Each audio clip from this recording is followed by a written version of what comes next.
friends এয়া ৰাতিপুৱা 5:30 দেখিছে আমাৰ এইফালে বানপানী একদম পিছফালে নৈ বৈ আছে এইফালে মানে ইমান নাই এইফালেতো আমাৰ ঘৰৰ মানে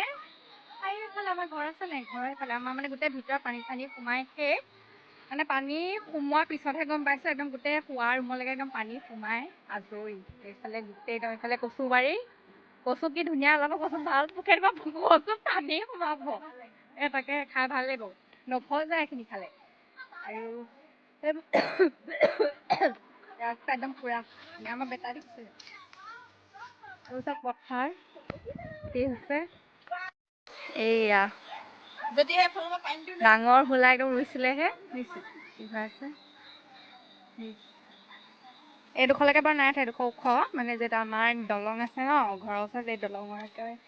হেৰি হৈ আছে আৰু এইফালে একদম গোটেইখন সোমালে মানে নৈখনৰ পৰা হৈছে পানী গোটেই একদম চবৰে বাৰীয়ে দিছে কিমান পানী হৈছে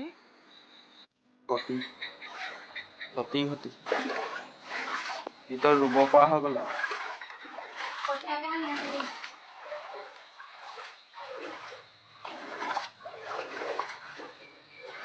জন্মৰ পৰা আজি হৈছে নেকি এনেকুৱা পানী